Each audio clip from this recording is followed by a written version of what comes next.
হযরত মূসা আলাইহিস সালাম কসাইয়ের কাছে গেলেন।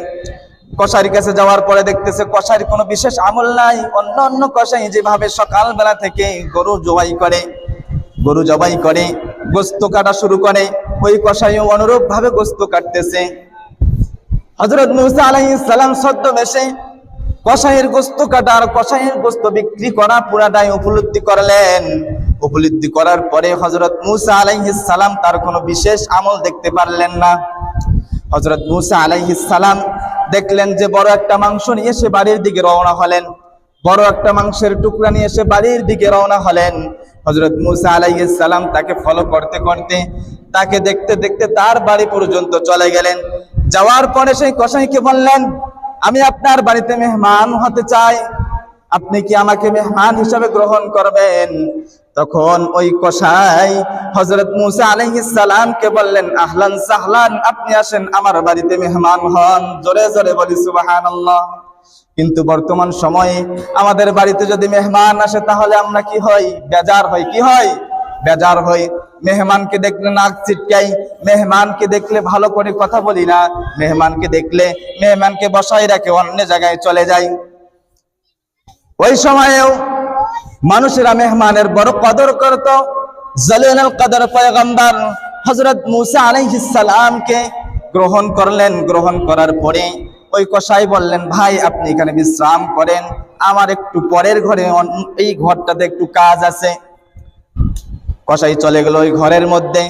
হযরত মূসা আলাইহিস সালাম লক্ষ্য করতেছেন, দেখি তার কি এমন বিশেষ আমল রয়েছে।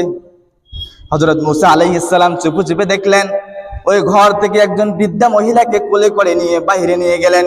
নিয়ে যাওয়ার পরে সুন্দর করে গোসল দিলেন। দেওয়ার পরে বসাই রেখে সুন্দর করে যেই সুন্দর মাংসটা নিয়ে এসেছে সেই মাংসটা কেটে পিস পিস করে এটাকে সুন্দর করে রান্না করলেন।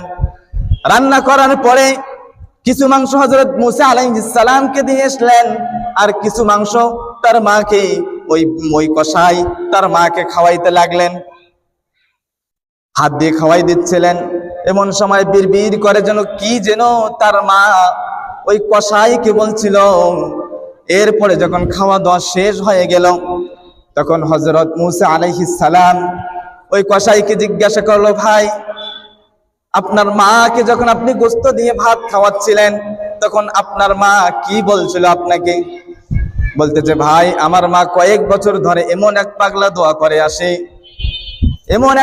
দোয়া করে আসে যেই দোয়া কখনোই কবুল হবে না, কখনোই আল্লাহ তাআলা কবুল হবে না, এমন এক দোয়া করে আসে। আল্লাহর জলিলুল কদর পয়গম্বর বললেন, ভাই কি এমন দোয়া করে আসে আমাকে বলেন দেখি, আপনার মা কি দোয়া করে?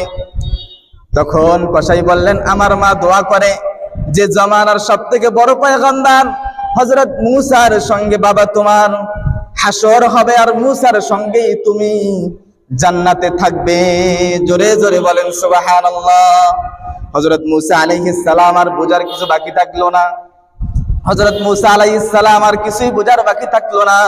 তাহলে এখানে লক্ষ্য রাখেন, একজন মায়ে দোয়া একজন জলিলুল কদর পয়গম্বরের সঙ্গে জান্নাতে থাকার মতো ব্যবস্থা করে দেয়।